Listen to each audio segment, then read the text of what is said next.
Bismillahirrahmanirrahim. Assalamualaikum warahmatullahi wabarakatuh. Bismillah, alhamdulillah, wassalatu wassalamu ala rasulillah wa ala alihi wa sahbihi wa mawalah. Asyhadu an la ilaha illallah wahdahu la syarikalah wa asyhadu anna muhammadan abduhu wa rasuluhu la nabiyya ba'dah. Amma ba'du. Puja, puji, serta syukur marilah kita panjatkan ke zat ilahi ghafur. Salawat beserta salam semoga senantiasa tetap tercurah limpahkan kepada baginda alam kita, kepada nabi kita, kepada rasul kita yang telah membawa dari zaman kegelapan hingga terang benderang, yakni tidak lain dan tidak bukan Habibana wa Nabiyana wa Maulana Muhammad sallallahu alaihi wasallam, serta tak lupa kepada keluarganya, sahabatnya, para tabi'in tabi'atnya, dan juga kita selaku umatnya. Semoga mendapatkan syafaatul uzma darinya ila yaumil qiyamah. Amin ya Allah ya rabbal alamin. Alhamdulillahirabbil alamin. Pada kesempatan kali ini saya akan mencoba mempresentasikan di dalam memenuhi tugas mata kuliah Kepemimpinan dan Manajemen Sumber Daya Manusia. Yang terhormat Bapak Dr. Mulyawan Safandi Nugraha MPD yang senantiasa tanpa lelah untuk membimbing kami selaku mahasiswanya hingga bisa terselesaikannya mini riset ini. Oke, agar mengefektifkan waktu, langsung saja kita mulai presentasinya dengan membacakan lafaz basmalah bersama-sama. Bismillahirrahmanirrahim. Oke, langsung saja kita ke slide pertama, yaitu mengenai latar belakang masalah. Mengenai latar belakang masalah, yaitu saya berangkat dari fenomena yang terjadi di sebagian guru sekolah yang saya datangi untuk melaksanakan mini riset ini, yaitu SMP Islam Masagi, bahwa di sekolah tersebut berdasarkan hasil survei yang telah dilakukan bahwa kurangnya sinergitas antara manajerial kepala sekolah dengan sebagian guru di sekolah tersebut, yang mana salah satu contohnya seperti guru kurang memperhatikan yang namanya rencana pelaksanaan pembelajaran atau RPP, kemudian mengenai silabus, dan kurangnya koordinasi dan kerjasama antara kepala sekolah dengan guru, baik di dalam kepedulian dan kebijakan terhadap guru pun kurang baik, serta kurangnya kedisiplinan pada saat proses pembelajaran di kelas. Jadi hasilnya itu pembelajarannya kurang maksimal karena berdasarkan tadi kurangnya koordinasi antara pimpinan, yaitu kepala sekolah, dengan sebagian guru, terutama yang saya teliti di sini yaitu mengenai pelajaran pendidikan agama Islam, karena saya mencoba untuk melakukan penelitian ini di sekolah menengah pertama Islam Masagi Kabupaten Sukabumi. Nah, seperti itu, sehingga saya berangkat dari latar belakang tersebut sehingga saya menghasilkan sebuah judul yang berjudul Implementasi Manajerial Kepala Sekolah dalam Meningkatkan Kualitas Kinerja Guru di SMP Islam Masagi Kabupaten Sukabumi. Kemudian jenis penelitian yang saya gunakan yaitu dengan jenis penelitian kualitatif deskriptif dengan pendekatan keilmuan manajemen dan psikologis di dalam mengamati berbagai perilaku yang dibangun oleh kepala sekolah di tempat kerja yang ditunjukkan dalam meningkatkan kinerja guru. Kemudian di dalam penentuan informan sebagai sumber data di dalam penelitian ini, yaitu secara purposif, yang kata Suharsimi Arikunto bahwa purposif, yaitu penentuan informan berdasarkan pertimbangan tertentu. Nah, sehingga yang menjadi sumber informan di dalam penelitian ini yaitu guru pendidikan agama Islam itu sendiri. Kemudian yaitu kita ke slide berikutnya, yaitu mengenai teknik pengumpulan data dan analisis data. Adapun teknik pengumpulan data yang digunakan yaitu ada metode wawancara, observasi, dan dokumentasi.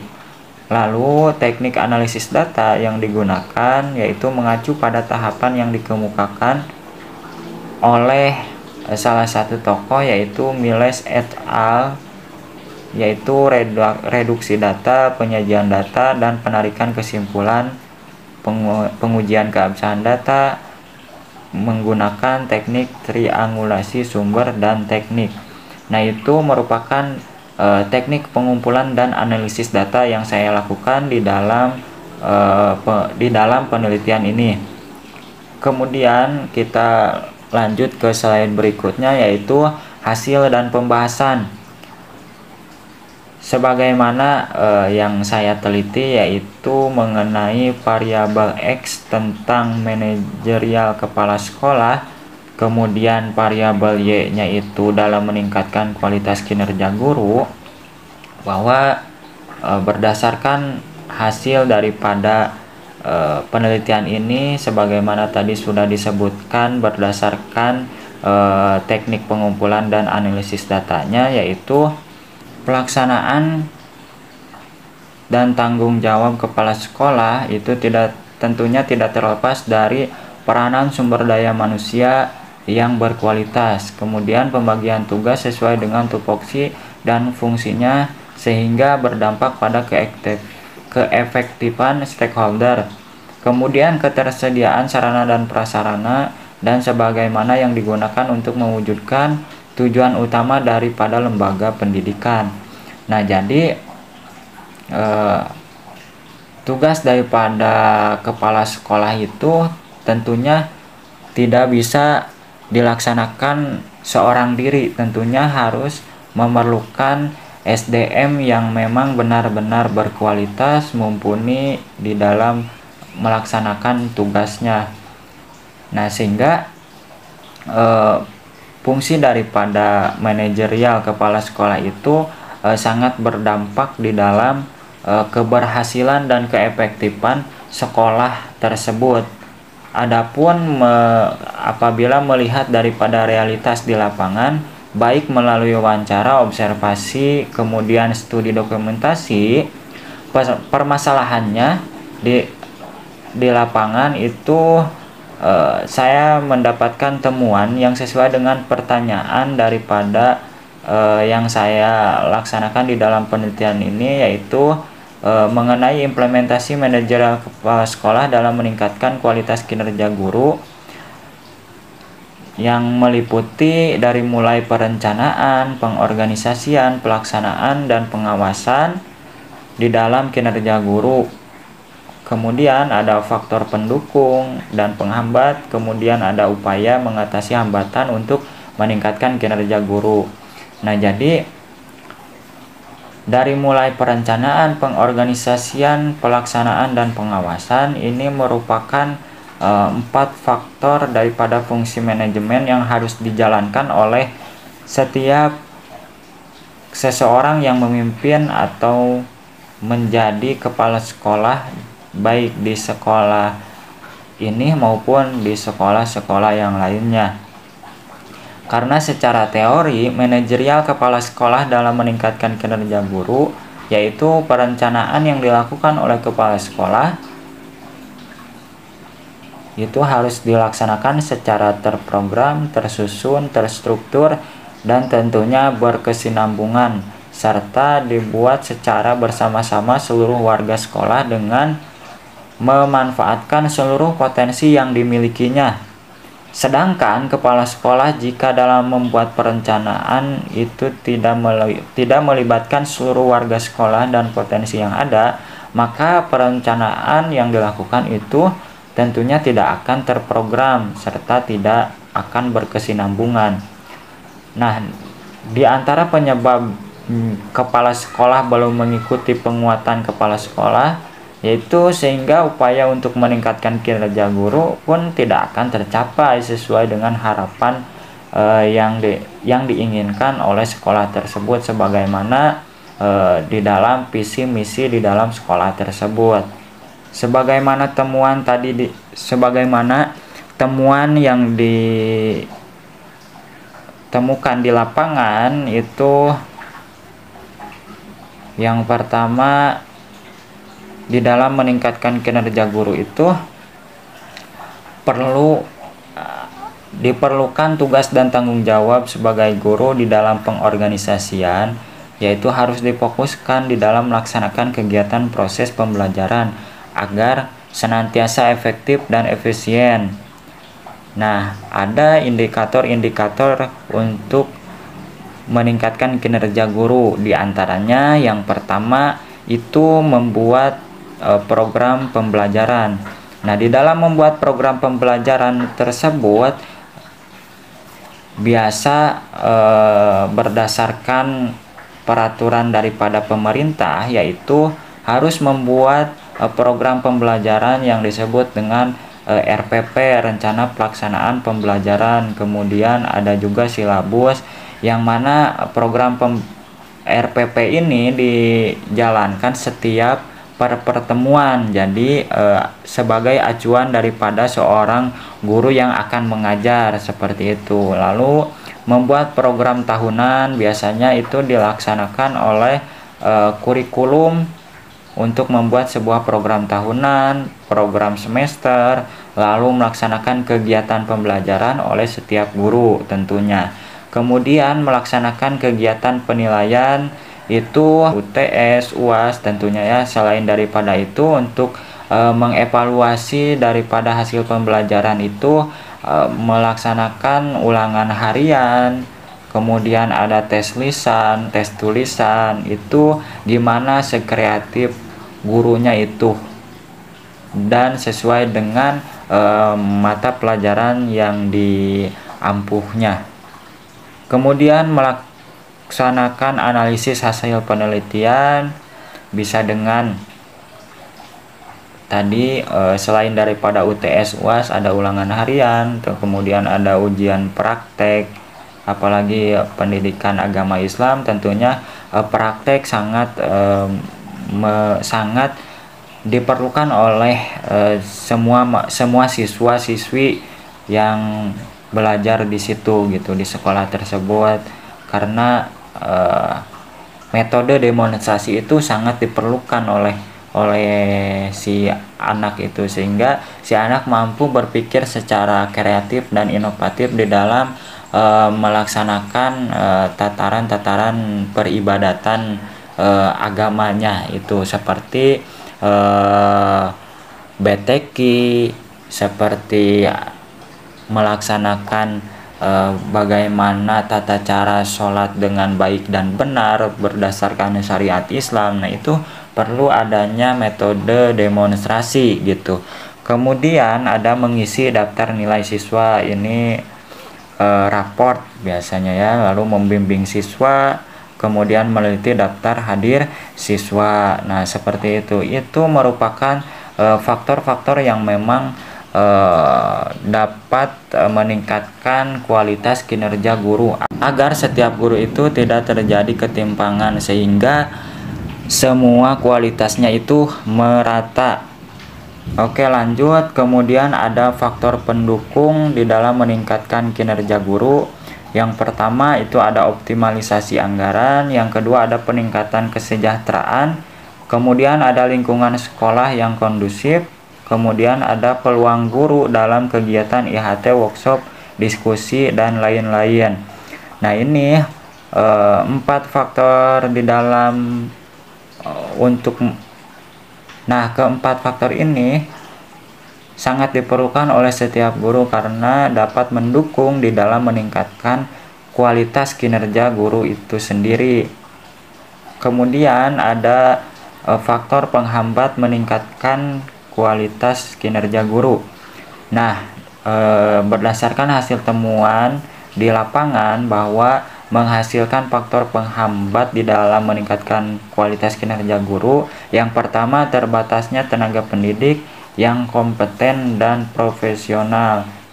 Nah, di sekolah tersebut berdasarkan wawancara dan observasi bahwa tidak meratanya guru yang memenuhi kualifikasi di dalam mata pelajaran yang diampuhnya ataupun di dalam tenaga administrasinya seperti itu, sehingga itu dapat menghambat daripada kesinambungan di dalam kerjasama antara kepala sekolah dengan si guru, karena tidak ada pemerataan seperti itu. Lalu ada yang kedua, terbatasnya tenaga pendidikan yang profesional. Kemudian yang ketiga, karakteristik guru yang beragam. Nah, karakteristik guru juga ini sangat berpengaruh di dalam meningkatkan kualitas kinerja guru. Karena kenapa? Karena setiap guru itu tentunya mempunyai karakter-karakter yang berbeda-beda, sehingga itu dapat menjadi faktor penghambat di dalam meningkatkan kualitas kinerja guru. Kemudian kemudian yang keempat, seringnya perubahan kurikulum. Nah, perubahan kurikulum pun ini sangat menghambat di lapangan di dalam proses pembelajaran, karena misalkan kurikulum yang pertama yang sedang dijalankan ini belum rampung, sudah ada peraturan dalam pembuatan kurikulum yang selanjutnya. Nah, ini tentunya sangat berpengaruh juga terhadap psikologis daripada setiap guru itu sendiri, karena apalagi di peraturan kurikulum yang sekarang ini, administrasi sangat diperlukan oleh guru, sehingga kebanyakan tugas yang dilakukan oleh guru itu di dalam administrasinya seperti itu, sehingga di dalam proses pembelajaran dalam menyiapkan untuk meningkatkan kualitas anak, sehingga terganggu dengan kurikulum yang baru, sehingga harus mengkaji lagi, harus diskusi lagi, dan lain sebagainya. Lalu kemudian yang kelima, masih ada guru yang tidak memahami informasi dan teknologi. Nah, poin yang kelima ini juga sangat berpengaruh di zaman yang serba teknologi sekarang ini. Sekarang itu nilai-nilai harus memakai teknologi, raport, dan lain sebagainya. Dan bagi guru-guru yang memang mohon maaf usianya yang memang sudah tidak muda lagi, itu tentunya sangat menyulitkan bagi guru tersebut, sehingga sehingga itu dapat menjadi salah satu faktor penghambat juga di dalam meningkatkan kualitas kinerja guru itu sendiri, karena di dalam pemahamannya itu tidak merata, sehingga dalam pelaksanaan pun akan terhambat seperti itu. Kemudian yang keenam, masih terbatasnya anggaran dari pemerintah. Nah, anggaran juga ini tentunya sangat diperlukan oleh sekolah, karena untuk menunjang daripada sarana dan prasarana sekolah tersebut. Nah, seperti itu. Lalu yang ketujuh, belum meratanya guru yang melaksanakan sertifikasi guru. Nah, sertifikasi bagi seorang guru juga itu berpengaruh terhadap kegairahan dan giroh di dalam menjalankan tugasnya sebagai guru, profesinya sebagai guru. Sertifikasi ini sangat berpengaruh juga. Dan apabila di sekolah tersebut sudah ada beberapa tapi yang lainnya belum sertifikasi, sehingga ada ketimpangan ketika ada kebijakan yang memang tidak sesuai harapan bagi guru yang non sertifikasi tentunya. Misalkan gaji telat gitu, sedangkan yang sertifikasi itu sudah terjamin, tentunya itu akan menimbulkan kecemburuan sosial. Nah, itu juga dapat menghambat di dalam meningkatkan kualitas kinerja guru. Lalu yang ke-8, yang terakhir, itu sering terjadinya kelambatan dana bantuan operasional sekolah atau dana BOS. Nah, salah satu bantuan daripada pemerintah di dalam bantuan dana itu disebut dengan BOS gitu ya. Dana BOS itu sering terjadinya keterlambatan dari pihak pemerintah kepada penyaluran dana ke sekolah tersebut. Kemudian tadi faktor pendukung sudah, faktor penghambat sudah, lalu kemudian ada upaya yang dilakukan untuk mengatasi beberapa hambatan yang terjadi di sekolah tersebut, yaitu ada revitalisasi MGMP, K3S, dan MKKS di sekolah. Yang kedua, peningkatan profesionalisme guru, meningkatkan seperti kesejahteraan guru, kemudian menegakkan disiplin atas kesadaran diri sendiri, menciptakan hubungan kerja yang harmonis, pemanfaatan teknologi, memberikan ruang kebebasan kepada guru, meningkatkan kualitas sarana dan prasarana pembelajaran, optimalisasi anggaran, kemudian pembinaan manajerial profesional kepala sekolah. Nah, beberapa indikator di dalam upaya ini pun sangat berpengaruh. Misalkan tentunya tidak bisa sekaligus di dalam upaya ini untuk dilakukan, tetapi secara bertahap gitu. Misalkan pemanfaatan teknologi, kepala sekolah bisa membuat sebuah workshop untuk meningkatkan pemahaman guru-guru di dalam sumber informasi dan teknologi. Kemudian memberikan ruang kebebasan kepada guru. Guru juga membutuhkan yang namanya ruang kebebasan, sehingga tidak adanya pendikotomian yang memang terjadi di sekolah seperti itu. Jadi sehingga yang terjadi ketika guru diberikan kebebasan, ruang ekspresi, maka akan menghasilkan satu frame yang sama dengan kepala sekolah tentunya. Dan kepala sekolah pun harus memang mempunyai gaya-gaya kepemimpinan yang memang bisa diterapkan sehingga klop dengan si guru-guru. Misalkan kapan dia itu memakai gaya otoriter, kapan memakai demonstrasi, kapan memakai gaya laissez-faire, kemudian kapan kepala sekolah itu menggunakan gaya kepemimpinan karismatik. Dan itu pun dapat berpengaruh di dalam mencetak kualitas kinerja guru yang memang sangat-sangat diharapkan oleh sekolah tersebut, seperti itu. Nah, di dalam meningkatkan profesionalisme guru juga bisa mengadakan tadi workshop, kemudian diskusi-diskusi dengan guru, kemudian membuka ruang kebebasan dengan guru gitu ya, ruang ekspresi, ruang diskusi yang memang dapat meningkatkan daya berpikir, daya kritis dari seorang guru. Misalkan menuangkan keluh kesah selama pembelajaran, terus situasi dan kondisi itu seperti apa, kemudian menanggapi kebijakan daripada pemerintah terkait kurikulum, misalkan seperti itu. Kemudian ada optimalisasi anggaran juga. Nah, ini seorang pemangku kebijakan itu harus mengoptimalisasi anggaran, sehingga harus diterapkan transparansi anggaran agar mampu diketahui oleh guru-guru yang menjadi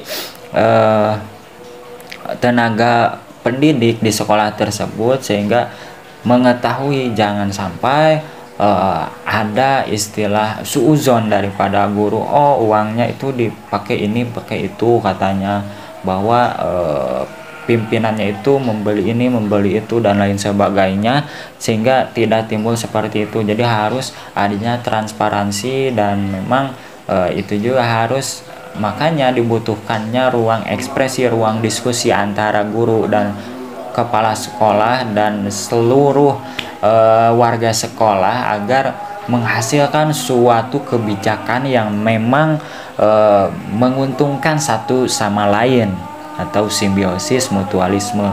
Nah, seperti itu upaya-upaya yang harus dilakukan. Kemudian menciptakan hubungan kerja yang harmonis itu juga sangat diperlukan. Makanya guru dengan kepala sekolah itu harus mempunyai hubungan emosional yang memang erat gitu ya. Makanya tadi perlu adanya ruang-ruang diskusi itu agar membentuk suatu frame yang memang sama satu sama lain gitu. Nah, seperti itu.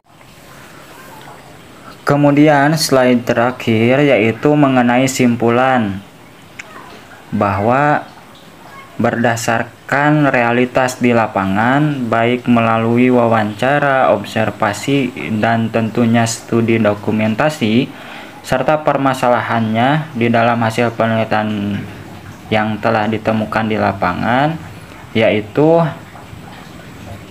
temuan yang sesuai dengan pertanyaan penelitian mengenai implementasi manajerial kepala sekolah di dalam meningkatkan kualitas kinerja guru, di antaranya meliputi seperti perencanaan, pengorganisasian, pelaksanaan, dan pengawasan, kemudian kinerja guru, faktor pendukung dan penghambat, kemudian upaya di dalam mengatasi hambatan di dalam meningkatkan kinerja guru. Sehingga berdasarkan di lapangan ini, kepala sekolah tentunya berupaya di dalam menerapkan karakteristik sebagai kepala sekolah, di antaranya sebagai edukator, manajer, administrator, supervisor, dan leader.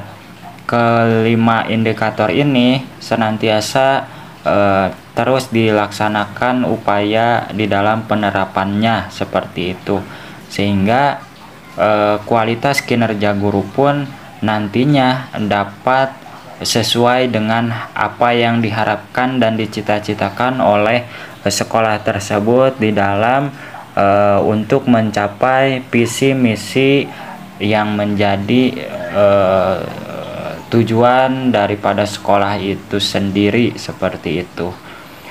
Nah, mungkin hanya itu yang dapat saya paparkan mengenai presentasi hasil mini riset ini. Semoga ada manfaatnya. Tak ada gading yang tak retak, begitulah gambaran dari hasil mini riset ini. Tentunya masih jauh dari kata sempurna, seperti itu. Kalau ada sumur di ladang, bolehkah saya numpang mandi? Kalau ada umur yang panjang, bolehkah kita berjumpa lagi? Oke, kita tutup dengan pembacaan hamdalah bersama-sama. Alhamdulillahirabbil alamin. Billahi taufiq wal hidayah. Wassalamualaikum warahmatullahi wabarakatuh.